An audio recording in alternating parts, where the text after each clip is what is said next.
Hello and welcome to Apti Plus Academy for Civil Services. So আজকে আমরা একটু current affairs current affairs নিয়ে discuss করব।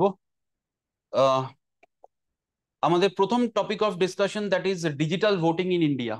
I guess যারা একটু নিউজ পেপার পড়ো বা কারেন্ট অ্যাফেয়ার্স এর সম্বন্ধে আপডেটেড থাকো, তোমরা একটু জানো যে কিভাবে জিনিসপত্রগুলো হয় বা কোন কোন জিনিসপত্র পড়তে হয়। Okay, so our first topic is digital voting in India. Okay, which state has become the first Indian state to implement a mobile-based e-voting system? কোন state? Bihar. For the first time কোনো Indian state e-voting বা electronic based voting কিন্তু চালু করলো। Okay, the state is none other than Bihar. Fine. আচ্ছা, বলতে পারবে এর আগে ওর আর কোনো কান্ট্রি আছে কিনা যারা ইলেকট্রনিক ভোটিং অ্যাপ্লাই করেছে? এস্টোনিয়া, এই পয়েন্ট একটু অ্যাড অন করে রাখবে। Okay, Estonia was the first country যেখানে কিনা ইলেকট্রনিক ভোটিংটা অ্যাপ্লিকেবল আছে। Probably probably the year is of 2004 or 2005। That's not important, শুধু কান্ট্রিটা is important. Estonia is a country যেখানে ইলেকট্রিক ভোটিং অ্যাপ্লাই করা আছে। ওকে, সো যখন কারেন্ট অ্যাফেয়ার্স পড়বে তোমরা আপাতত ডব্লিউবিসিএস এক্সামটাকে মানে প্রাইমারি ফোকাস করেই প্রিপারেশনটা নিচ্ছ, বা আদার এক্সামস যেগুলো তোমার পিএসসি ওরিয়েন্টেড যেগুলো আছে। তো এখানে কিন্তু তোমাকে প্রিসাইজ প্রিপারেশন নিতে হবে টু দা পয়েন্ট, যেসব জিনিসপত্রগুলো ইম্পর্টেন্ট এক্সাম পার্সপেক্টিভ থেকে সেটাই তোমাকে মাথায় রাখতে হবে, রাইট? তো প্রথমেই যে স্টেটটা আনসার হবে দ্যাট ইজ বিহার। এরপরে ন্যাচারালি একটা কোয়েশ্চেন আসতেই পারে যে যেহেতু আমাদের ফার্স্ট টাইম ডিজিটাল ভোটিং হয়েছে, who was the first women voter and first man voter? তো first women voter was Bibha Kumari. Okay, and first man voter was Munna Kumar, right? আচ্ছা, কোন ভোটিং অ্যাপটা ইউজ হয়েছে? Again this can also be a question. That is ESECBHR, that is তোমার state election commission Bihar. Okay, that is the app, and that app has been developed by CDAC, Center for Development of Advanced Computing. Fine. Next, আরেকটা very important, মানে ইম্পর্টেন্টের থেকে বড় কথা, যে what is actually the reason, কি কারণে আমাদের electronic ভোটিংটা চালু করা হলো? To secure transparency, security, accountability, technology, কোন কোন টেকনোলজি ইউজ করা হয়েছে? Blockchain technology, face recognition, audit trials, এই সব টেকনোলজি গুলো ইউজ করা হয়েছে সো দ্যাট কোনো রকম ভাবে ভোট টেম্পারিং না হয়। ঠিক আছে, একদম সিকিউর ভোটিং যেটাকে বলে, মানে ফেস রিকগনিশন, আই কার্ড দেওয়া, মানে Aadhaar card as well as EPIC card পুরোটা আপলোডেড হয়েছে, তার উপরে বেস করেই কিন্তু সেটার ভোটিং সিস্টেমটা হয়েছে। ওকে, কাদেরকে অ্যাকচুয়ালি এই ইনিশিয়েটিভটা বেনিফিট করেছে? এল্ডারলি পার্সনস আছে, disabled persons, pregnant women and migrant workers. ঠিক আছে, অনেক সময় এই যে আমাদের ভোটার টার্ন আউটটা, সেই ভোটার টার্ন আউটটা অনেক সময় কমে যায় due to multiple reasons, like elderly পার্সনসরা তারা পৌঁছতে পারেন না। যদিও আমরা দেখেছি ইন রিয়েলিটি অনেক পলিটিক্যাল পার্টিসরা তারা তোমার some sort of vehicle provide করে এল্ডারলি পার্সনসদেরকে তোমার বুথ অব্দি নিয়ে যাওয়ার জন্য, ভোট দিয়ে আবার ফিরিয়ে আনার জন্য। ওকে, কিন্তু তার বিনিময়ে যেটা করে থাকে যে they demand their votes to be casted in favour of their own political party. Okay, তো যাই হোক, সেই জায়গাটার থেকে এল্ডারলি পার্সনসরা প্রেফার মানে বেনিফিট হয়েছে।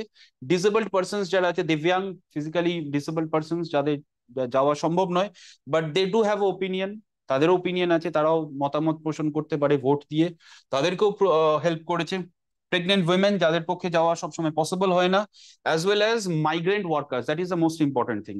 অনেক মাইগ্রেন্ট ওয়ার্কার্স আছে যারা আউটসাইড ইন্ডিয়া থাকেন বা আউটসাইড দ্য স্টেট থাকেন, তো তারাও কিন্তু এই থ্রু দিস মোবাইল অ্যাপ তারা ভোট করতে পেরেছে। ওকে, বিকজ আমরা এক্সাম্পল পেয়েছি Qatar, Dubai, as per the data given, যে কাতার, দুবাই থেকেও কিন্তু ভোট দেওয়া হয়েছে।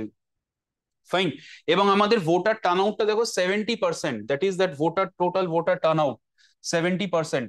ওকে, তার মানে রিজনটা বোঝাই যাচ্ছে যে এই ইলেকট্রনিক ভোটিং সিস্টেমটা যদি চালু করা হয়, ওভারঅল আমাদের কিন্তু অনেকগুলো সুবিধা আছে। নাম্বার ওয়ান, একটা হিউজ এক্সপেন্সেস সেটাকে আমরা কার্টেল করতে পারবো, ভোটার টার্ন আউটটাকে আমরা বাড়াতে পারবো।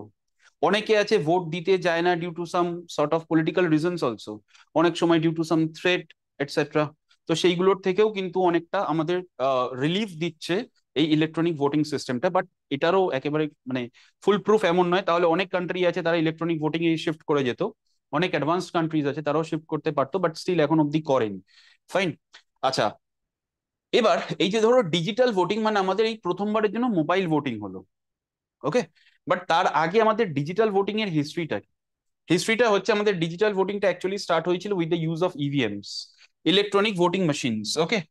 এখান থেকে যে ইনফরমেশন গুলো একেবারে very very important, exam oriented বলো বা প্রিভিয়াস 10-15 ইয়ার্স এ কোয়েশ্চেন্স এ এসেছে, এরকম টাইপের কোয়েশ্চেন্স গুলো আছে, যে আইডিয়া অফ ইভিএম এটা প্রথম কে কনসিভ করেছিল।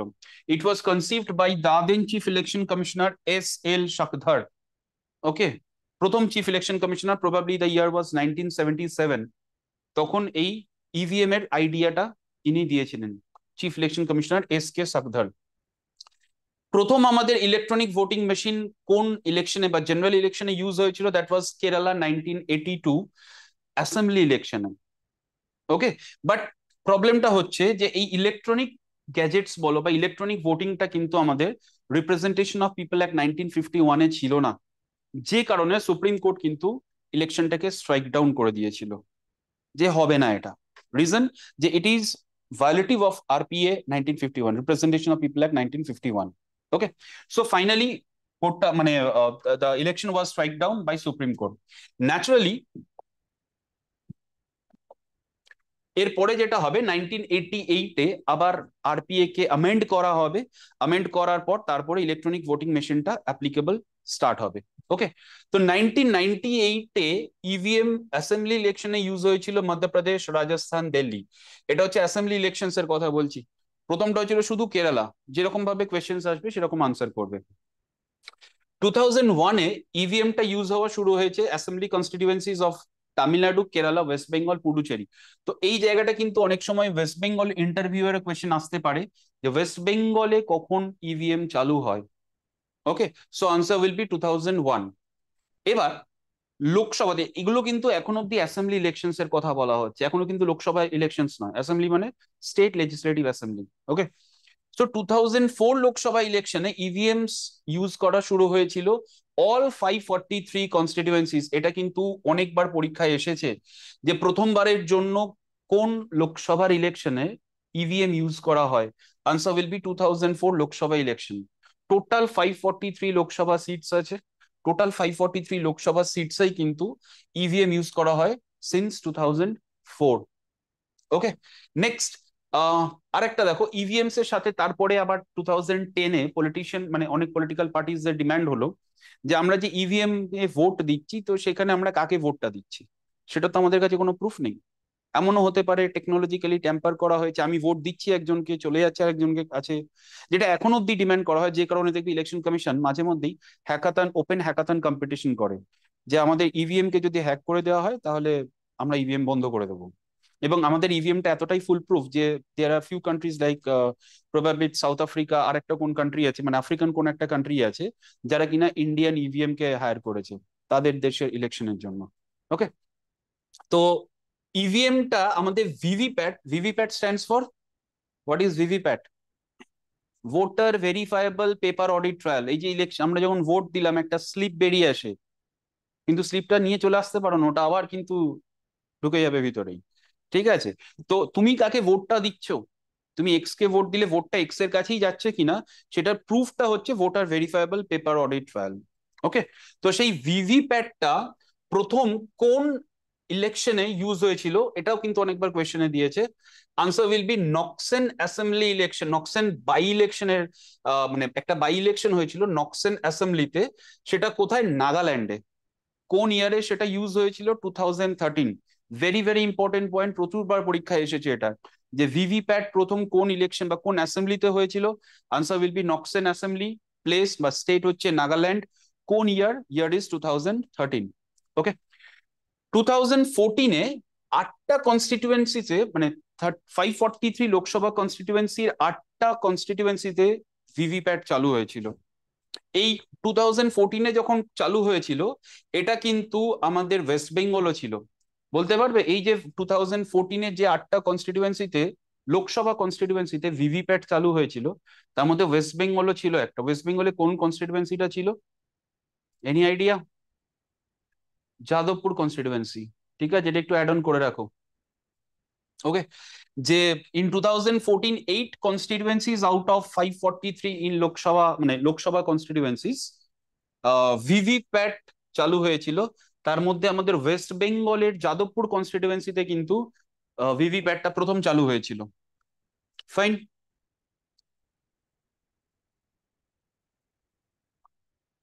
নেক্সট আমাদের 2017-এ ভিভিপ্যাটটা ইউজ হয়েছিল গোয়া অ্যাসেম্বলি ইলেকশনে, প্রতিটা অন ইচ অ্যাসেম্বলি সিটস গোয়াতে 2017-এ ভিভিপ্যাটটা চালু হয়েছিল।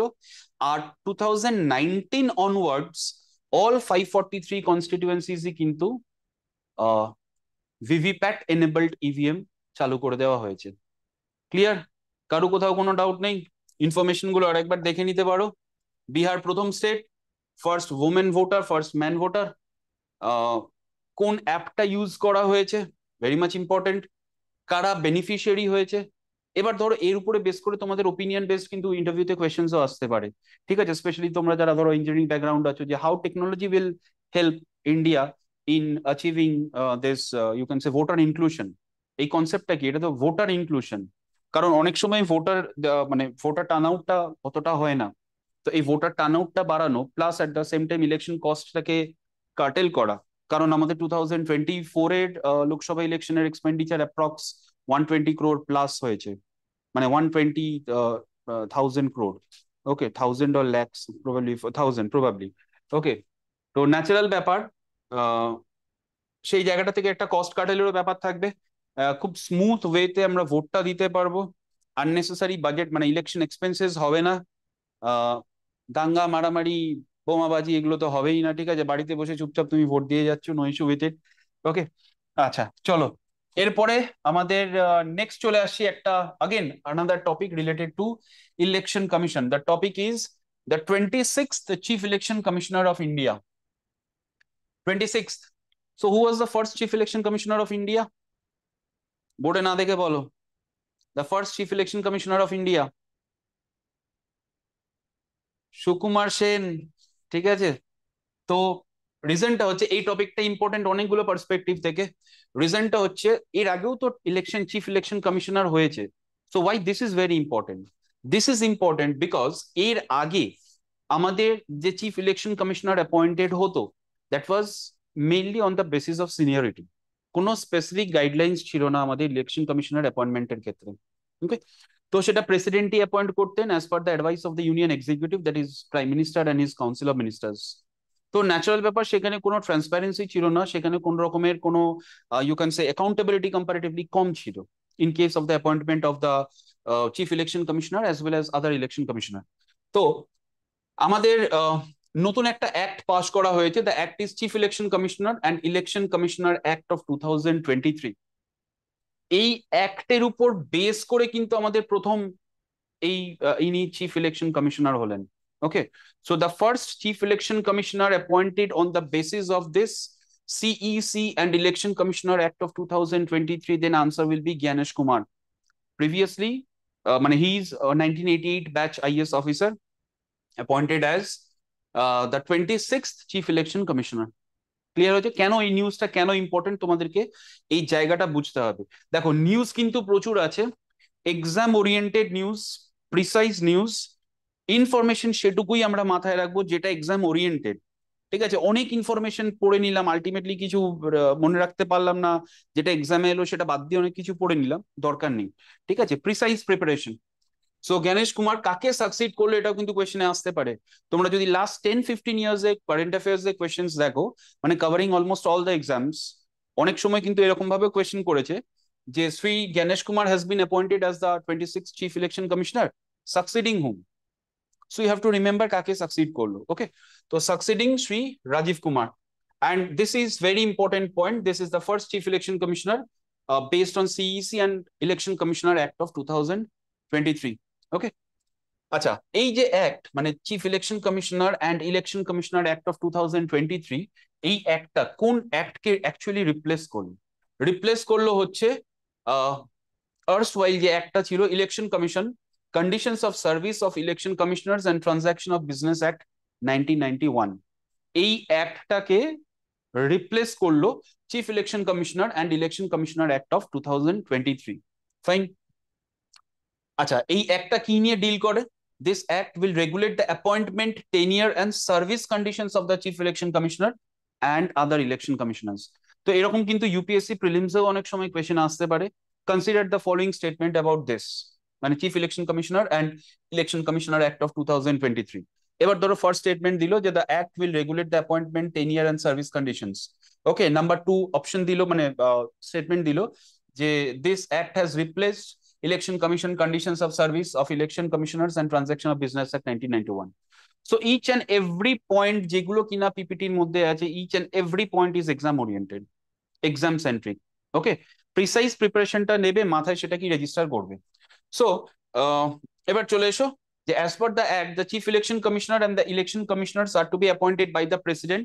এটা কিন্তু আগেও ছিল, মানে এই অ্যাক্ট আসার আগেও কিন্তু chief election commissioner and other election commissioners they were appointed by the president, but on the advice of the council of ministers headed by prime minister.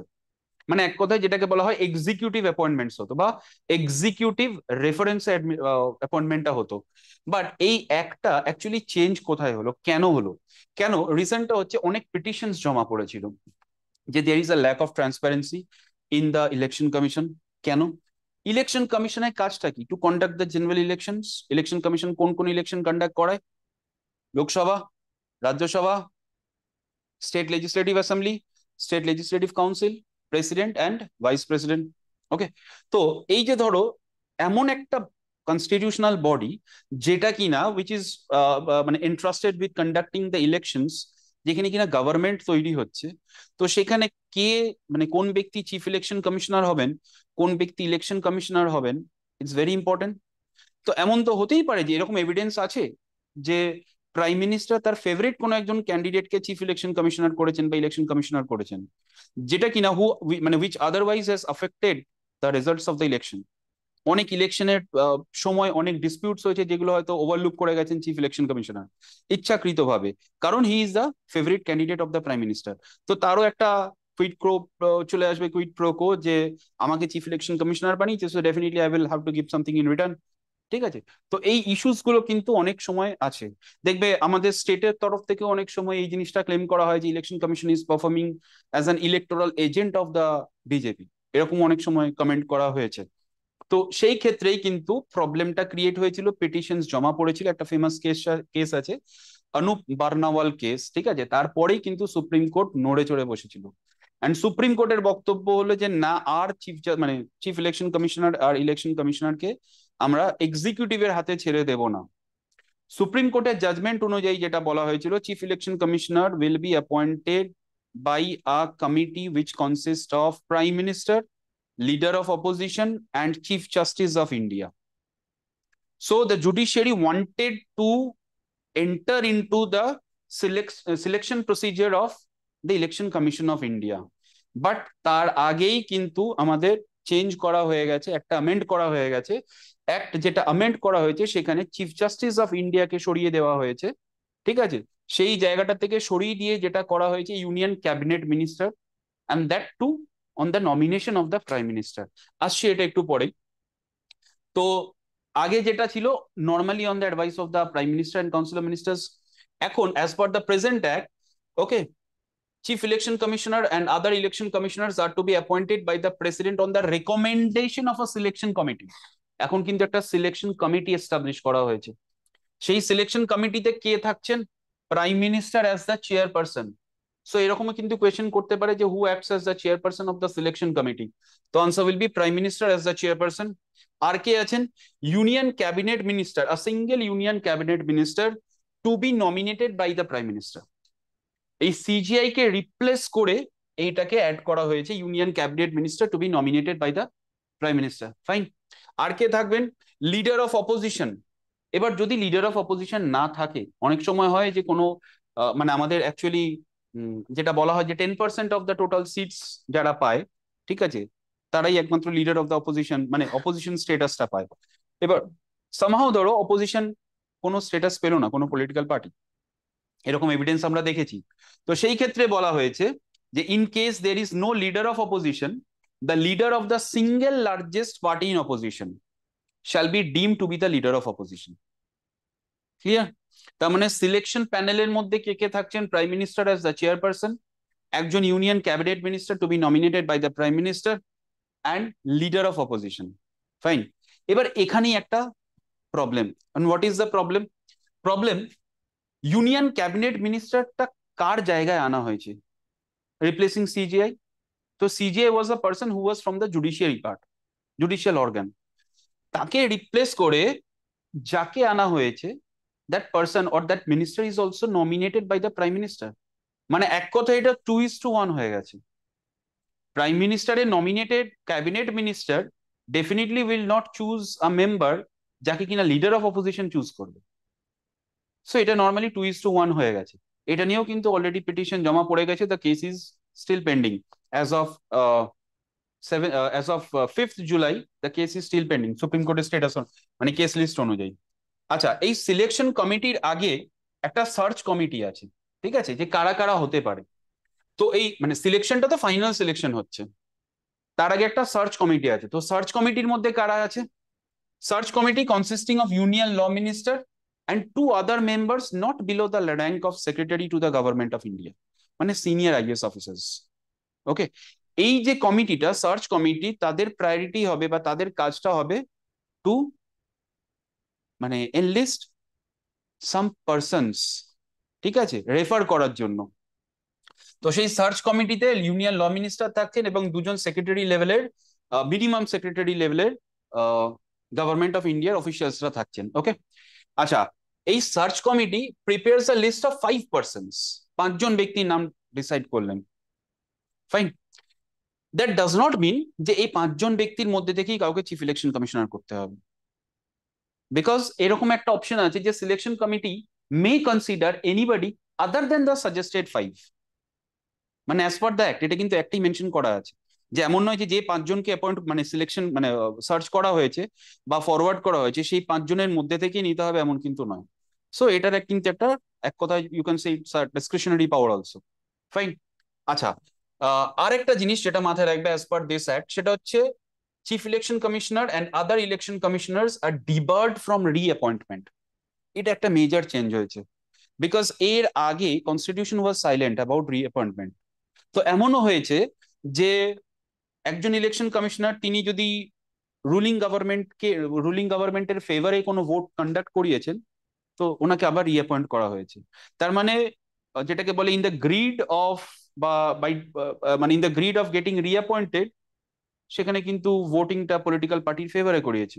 তো একটা ডেমোক্রেসিতে যদি এরকম হয়, তাহলে ইজ ইট মানে will it turn into a healthy democracy? Absolutely not.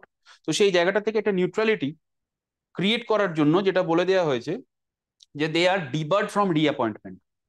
ঠিক আমরা যেরকম দেখেছিলাম সুপ্রিম কোর্টের জাজেসরা রিঅ্যাপয়েন্টেড হতে পারে না, রিজনটাই হচ্ছে যাতে ভবিষ্যতে মানে so that they can function without fear or favour. ঠিক আছে, তো এই জায়গাটা থেকে কিন্তু they are debarred presently as per this act, they are debarred from reappointment, যেটা আগে ছিল না। ওকে, এর বাইরে এবার কিছু স্ট্যাটিক জিকে যেগুলো কোয়েশ্চেন্স মাথায় রাখবে। ফার্স্ট চিফ ইলেকশন কমিশনার ওয়াজ সুকুমার সেন, ভেরি ইম্পর্টেন্ট, অনেকবার পরীক্ষা এসেছে। First and only women chief election commissioner VS Ramadevi, এনার টার্মটাও ইজ ইম্পর্টেন্ট। অনেক সময় যেহেতু first and only chief election commissioner, women chief election commissioner, তো এমনও অপশন মানে এমনও কোয়েশ্চেন আসতে পারে যে ওনার টার্মটা কোনটা ছিল। So 93 to 97। ওকে, আচ্ছা, এই VS রামাদেবী কিন্তু এটা একটা added on GK add on করে রাখবে যে VS Ramadevi is the only women secretary general of Rajya Sabha also. VS Ramadevi is the only women secretary general of Rajya Sabha. Fine. প্রতিটা each and every point is exam oriented, কোনো একটা পয়েন্টও miss করবে না। Each and every point, current affairs বলো, static বলো, পলিটির angle থেকে বলো। ফাইন। নেক্সট, ইলেকশন কমিশনের year of establishment, but to be more specific, date of establishment. Okay, date of establishment is 25th January 1950. And why this date is important? It is important because 25th January is celebrated as National Voters Day. Question আসতেই পারে যে national voters day কবে celebrated, আসতেই পারে না, এগুলো এসেছে already. Okay, so 25th January celebrated as national voters day. কেন সেলিব্রেট করা হয়? যেরকম 9th জানুয়ারি আমরা জানি NRI ডে, অনেক সময় ইন্টারভিউতে কোয়েশ্চেন করেছে কেন এনআরআই ডে সেলিব্রেট করা হয়, বিকজ 9th of জানুয়ারিতে Mahatma Gandhi arrived in India from South Africa 1915 1915 Mahatma Gandhi 9th January এসেছিলেন, okay, on the call of Gopal Krishna Gokhale. তো ন্যাচারালি সেই ডেটাকে কমেমোরেট করার জন্য এনআরআই ডে বা প্রবাসী ভারতীয় দিবস হিসাবে সেলিব্রেট করা হয়।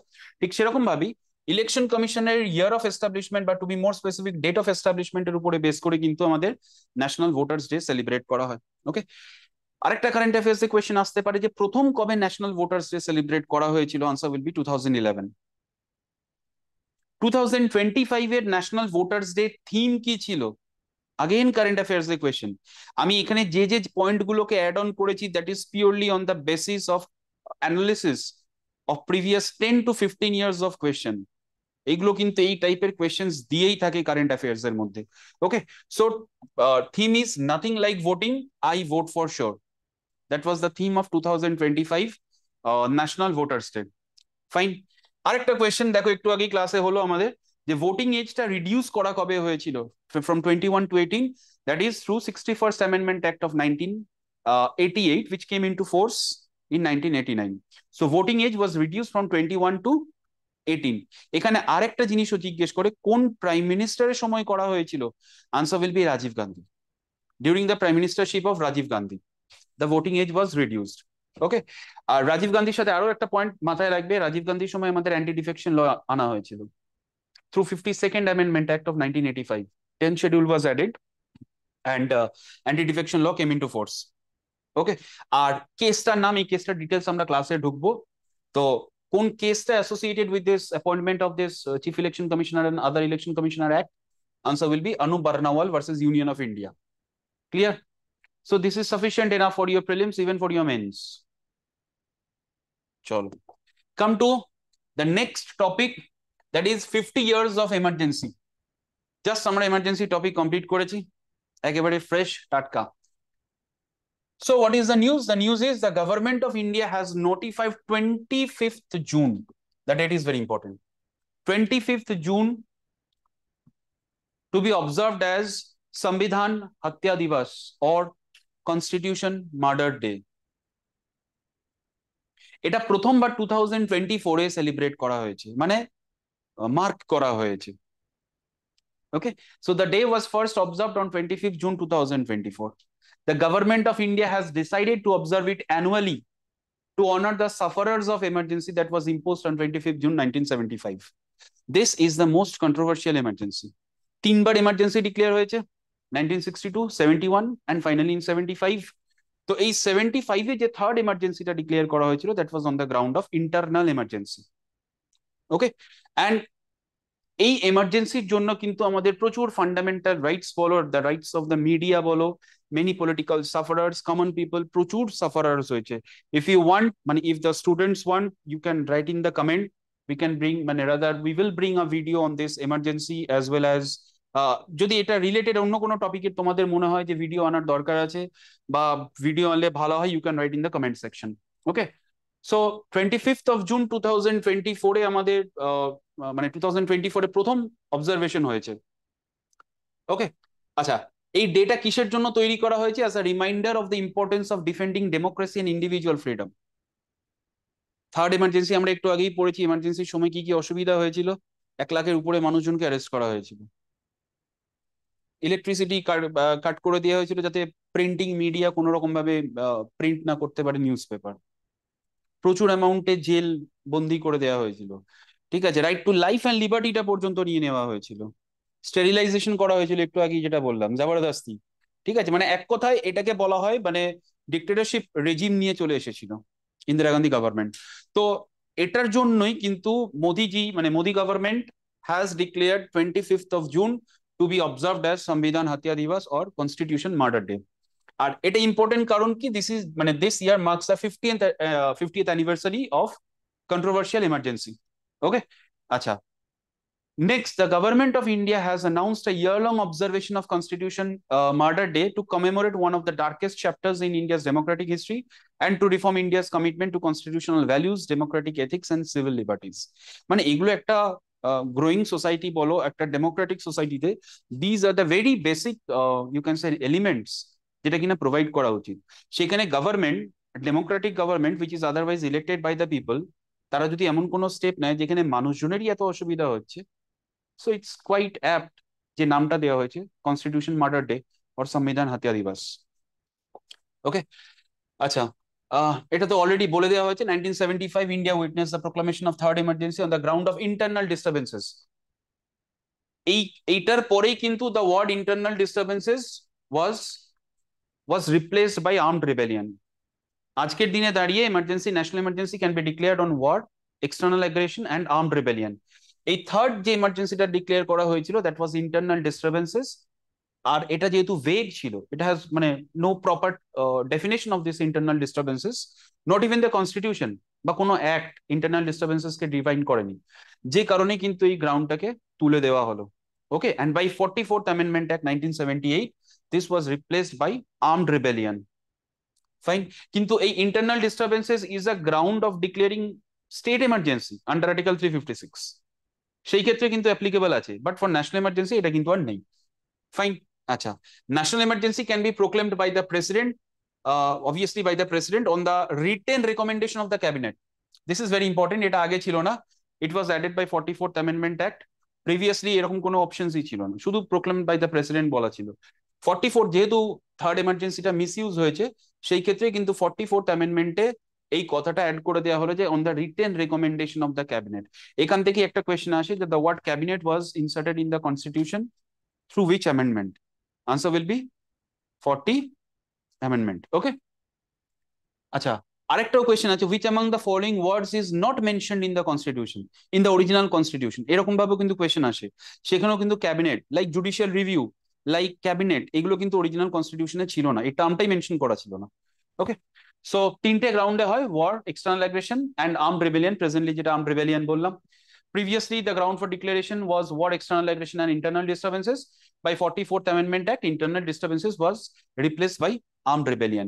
Armed rebellion is very much, you can say, objective in nature. কিন্তু এখানে internal disturbances দেখো কোনো proper definition নেই, কি হতে পারে internal disturbances? So it was clearly misused. Fine, যদিও ক্রিটিক্সরা বলে যে at that point of time internal disturbances ছিল, বাট তারপরে যেটা 1977-এ শাহ কমিশন বসানো হয়েছিল, সেই কমিশনের রিপোর্ট অনুযায়ী কিন্তু অ্যাজ সাচ ইন্টারনাল ডিস্টারবেন্সেস এমন কিছুই ছিল না যার জন্য এই এমার্জেন্সি ডিক্লেয়ার করতে হবে। ফাইন, চলো next, this is our fourth and last topic as of today, that is Tamil Nadu chief minister MK. Stalin announces high level committee to strengthen state autonomy. Okay, this is with respect to the report published in the Hindu. This topic is relevant for your center state relations. Okay, কেন্দ্র রাজ্য সম্পর্ক। তো what is the issue? The issue is that M.K. Stalin, the Chief Minister of Tamil Nadu, has constituted a high-level committee consisting of 3 members. The committee is headed by Justice Kurian Joseph, former Justice, Supreme Court, Kurian Joseph.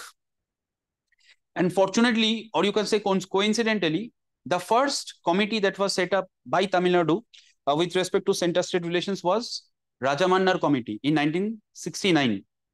That committee was set up also to look after the center-state relations. Okay, and this M.K. Stalin is the son of Karunanidhi, late Karunanidhi, M.K. Karunanidhi. মানে বাবার সময় বাবা 1969-এ রাজামান্নার committee তৈরি করেছিলেন centre state relations এর জন্য, ওনার ছেলে M.K. Stalin 2025-এ নতুন কমিটি গঠন করা হলো, সেটাও কিন্তু on the ground of on the issue of centre state relations. Fine, তো কিসের জন্য? To review the provisions of the constitution, laws and policies with respect to the center state relations and recommend appropriate states to strengthen the state's autonomy and federalism. মানে যুক্তরাষ্ট্রীয় পরিকাঠামো ব্যবস্থাটা, এবার দেখো এখানে the word has been used as autonomy. When Justice Kurian was approached on the basis of this committee and he was asked a question, what about why the concept of autonomy has been given? Because Article 1 states that India, that is Bharat, shall be a union of states. তো সেখানে states এর autonomy demand করা, it's মানে going against the constitution. So he clearly said that the autonomy is not with respect to going out, or you can say the autonomy is not at all with respect to a clear autonomy in some spheres. এটুকুই ওনার review, মানে ওনার এটা view point বলো বা এটা ওনার reply ছিল। Okay, আচ্ছা। So previously 1969 Tamil Nadu government constituted the Rajamannar committee, এটা তো বলেই দিলাম। যেটা ভেরি ইম্পর্টেন্ট, যেটা ইউপিএসসি হয়তো কোয়েশ্চেন করতেও পারে, যে the first commission set up by the government of India. So Rajamannar committee, it was established on the ground of by the Tamil Nadu government. It was not established by the government of India. But the first committee that was established on the basis of this, on the by the government of India on center-state relations is the Sarkaria Commission of 1983. Duto commission আজ অব্দি government of India set up করেছে. One was the Sarkaria Commission, the other one was the Punchi Commission. Okay, Punchi Commission in 2007. এগুলো আমরা ক্লাসে cover করে নিয়েছি। আচ্ছা, আচ্ছা, এখানে কি ইস্যুটা অ্যাকচুয়ালি এম কে স্ট্যালিনের পয়েন্ট অফ ভিউতে আছে, the present union government is taking steps to shift some of the important subjects in the state list like health, law and finance. এগুলো ডিটেলস যদি তোমাদের মনে হয় রিপ্লাই করবে, কমেন্টে রিপ্লাই করবে। আমরা কি কি ইস্যুটা নিয়ে এক্স্যাক্টলি করা হয়েছে, কেন বলা হয়েছে, এটা ডিটেলস আমরা পরে আসবো। ফাইন, আচ্ছা। Important subjects in the state list like health, law and finance to the concurrent list. Okay, the core objective of this panel is to study the state of center-state relations with a view to safeguard the rights of the state and improve relations between the center and the states. দেখো, Tamil Nadu government স্টেটকে defend করার জন্য সবার আগে এগিয়ে থাকে। Recently আমরা আরো একটা কেস দেখেছি, that is state of Tamil Nadu versus governor of Tamil Nadu R N Ravi. এবং সেখানে সুপ্রিম কোর্টের তরফ থেকে যেটা ডিক্লেয়ার করে দেওয়া হয়েছে, একটা ডেডলাইন ডিক্লেয়ার করে দেওয়া হয়েছে with respect to signing of the bills, সেটাও কিন্তু তামিলনাড়ু গভর্নমেন্ট। 1969 প্রথম সেন্টার স্টেট রিলেশনস এর উপরে বেস করে, সেটাও কিন্তু তামিলনাড়ু গভর্নমেন্ট। তো you can say Tamil Nadu government acts as a forerunner. ঠিক আছে, যেই আমরা ভালো কিছু করব, স্টেটস এর ডিমান্ড করব, ঠিক আছে, স্টেটস এর অটোনমি বলো, এগুলো আমরা ডিমান্ড করব। And they take pride in it actually, যে আমরা দেশকে আলো দেখাচ্ছি আর কি, স্টেটস কে আমরা এম্পাওয়ার করছি। যে কারণ এরকম কিছু একটা হলে তো it is not only Tamil Nadu who is going to get the advantage, it will be applicable for all the states. Fine, আচ্ছা। নেক্সট আর একটা জিনিস করবে, the committee is to submit it's interim report, not the full and final report. Interim report to be submitted by January 2026 and the final report within 2 years. এই time ফ্রেমটা একটু মনে রাখবে। These are all the questions যেগুলো কিনা তোমাদের statement কনক্লুশনে আসতে পারে, both for WBCS as well as UPSC prelims also. Fine. আচ্ছা, the major concerns of the state, কি কারণে এই কমিটিটা তৈরি করা হয়েছে। ওকে, নাম্বার ওয়ান হচ্ছে NEET, national eligibility cum entrance test for medical admissions. এগুলো ডিটেলস দরকার হলে কমেন্ট করবে, জানাবে, আমরা আবার ভিডিও নিয়ে আসবো। কিছুই না, plain and simple, Tamil Nadu government medical admission on the basis of class 12 exams করতে চেয়েছে, সেখানে সেন্ট্রাল গভর্নমেন্ট নিট এক্সামস করতে চেয়েছে। তো ন্যাচারালি তামিলনাড়ু গভর্নমেন্টের পয়েন্ট অফ ভিউ হচ্ছে, এখানে যারা মার্জিনালাইজ, ইকোনমিক্যালি উইকার সেকশনস আছে, তারা মেডিকেল এক্সামিনেশনসে খুব একটা বেশি চান্স পাবে না, কারণ নিটের যে কোচিংটা সেটা অ্যাভেল করতে পারবে না। ওটা যারা ইকোনমিক্যালি স্ট্রং পজিশনে আছে তারাই একমাত্র অ্যাভেল করতে পারবে, তারাই পারবে। যেখানে Tamil Nadu one of the finest doctors provide করেছে ইন্ডিয়াতে, তো সেখানে তামিলনাড়ুরই যদি এরকম অবস্থা একটা হয়ে যায়, মানে মানে এটা শুধু তামিলনাড়ুর ক্ষেত্রে হবে না, এটা অনেক রাজ্যের ক্ষেত্রেই হবে। ঠিক আছে, তো সেই ক্ষেত্রে এটা যাতে কমানো হোক, মানে NEET cannot be the criteria. Fine, next কি আছে, ন্যাশনাল এডুকেশন পলিসি 2020, এগুলো ডিটেলস যদি দরকার হয় বলবে, নিয়ে আসবো, not to worry. Three language formula, যে থ্রি ল্যাঙ্গুয়েজ ফর্মুলাতে যেটা বলা হয়েছে, তামিল ল্যাঙ্গুয়েজটাকে ওভাররুল করা হচ্ছে। So again that is a point of dissatisfaction for the Tamil Nadu government. Fine, আরেকটা কি, ওয়ার্কিং অফ জিএসটি। এখানেই তামিলনাড়ু গভর্নমেন্টের পয়েন্ট হচ্ছে যে 1 টাকা স্পেন্ড করলে তামিলনাড়ু গভর্নমেন্ট ইজ গেটিং 29 পয়সা ইন রিটার্ন। ঠিক আছে, সো এই জিএসটিটা আসার পর কিন্তু বেশ কিছু স্টেটসে ফাইন্যান্সিয়াল অটোনমিতে প্রবলেম হয়েছে এবং স্টেটসের লসেস হচ্ছে, তামিলনাড়ু গভর্নমেন্ট অন্তত সেটা দেখিয়েছেন, যে কারণে কমিটিটা আরো বেশি করে এস্টাবলিশ করা হয়েছে। ফাইন, আর কি আছে, partisan role and interventions of the governor in the state politics, এগুলো আমরা দেখেই নিয়েছি আগে। বিলে সাইন না করা, বিলটাকে আলটিমেট আননেসেসারিলি রিজার্ভ করে রাখা, মানে তোমার যেটাকে বলা হয় পকেট ভিটো অ্যাপ্লাই করা, বা প্রেসিডেন্টের জন্য রিজার্ভ করে রেখে দেওয়া। সো ন্যাচারাল ব্যাপার, মানে the office of the governor is again a point of বা a bone of contention between the center and the states. ওকে, তো সেটাও একটা কারণ। আর একটা কি, impact of delimitation process if implemented with an exclusive population criteria. রিজনটা হচ্ছে Tamil Nadu from the very beginning যেটা করেছে, যেটাকে বলে তোমার ফ্যামিলি প্ল্যানিং পলিসিটাকে অ্যাডাপ্ট করেছে। তো আমরা দেখেছি কি পার্লামেন্টে number of seats based on population, তো নর্থ ইন্ডিয়ান স্টেটস যারা কিনা পপুলেশন এক্সপ্লোশনের দিকে ফোকাস করেছে, সেখানে সাউথ ইন্ডিয়ান স্টেটস তারা পপুলেশন কন্ট্রোল করেছে। এবার পপুলেশন কন্ট্রোল করলে কি হবে, নাম্বার অফ সিটসটা কম হবে, নাম্বার অফ সিটস কম মানে তাদের রিপ্রেজেন্টেশন কম হবে। তো they are actually punished, not being rewarded. They have done something good. Family planning policy adopt করেছে, ফ্যামিলি প্ল্যানিংটাকে কন্ট্রোল করেছে, মানে পপুলেশনটাকে কন্ট্রোল করেছে। সেই জায়গায় তারা in case of reward being rewarded they are getting punished, number of seats যেহেতু কম হয়ে যাবে। তো সেইটাও একটা পয়েন্ট অফ ডিসকন্টেনমেন্ট আছে। ওকে, আচ্ছা, দুটো এক্সট্রা পয়েন্ট একটু মাথায় রাখবে যেটা কিনা তোমাদের স্ট্যাটিকের জন্য ইম্পর্টেন্ট। সেটা হচ্ছে ফার্স্ট অ্যাডমিনিস্ট্রেটিভ রিফর্মস কমিশন কোন ইয়ারে সেট আপ হয়েছিল? 1966, which was initially chaired by Morarji Desai. Later on, it was taken over by K. Hanumanthaiah because Desai became the deputy prime minister. Morarji Desai was the second deputy prime minister. First being the, সব বলা আছে ক্লাসে, কিচ্ছু বাদ দিইনি। First was Sardar Vallabhbhai Patel. Till now, 7 deputy prime minister. The seventh one was L.K. Advani.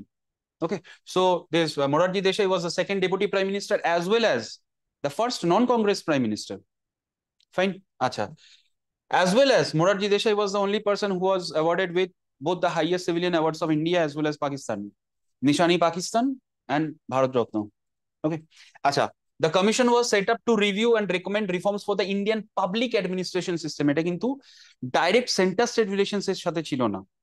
Indian public administration সিস্টেমের part হিসাবে centre state relations definitely ছিল, but originally it was established, রিজনটা হচ্ছে to reform the Indian public administration system. Fine. আচ্ছা, আর কি আছে? The second Administrative Reforms Commission was set up in 2005 under the chairmanship of Virappa Moily. Again, this is very important information. আচ্ছা, এটার operational period ছিল 2006 to 2009। ক্লাসে একটা point বলেছিলাম যে রাইট টু রিপ্রেজেন্টেশন, মানে সরি, আরটিআই অ্যাক্ট যেটা, that was, মানে RTI act was the outcome of this of the recommendation of this second Administrative Reforms Commission. Clean governance যেটাকে অ্যাকচুয়ালি আমরা বলি। ওকে, আচ্ছা, এই যে দেখো, the recommended the right to information as a master key to good governance. Okay, so আজকের জন্য এই চারটেই টপিক ছিল তোমাদের পড়বে। Each and every point is very much important. তোমাদের যদি মনে হয় আর অন্য কোনো টপিকে ভিডিওস আনা বা ওভারঅল ডিসকাশনস এর দরকার আছে, do let us know and wish you all the best. Thank you.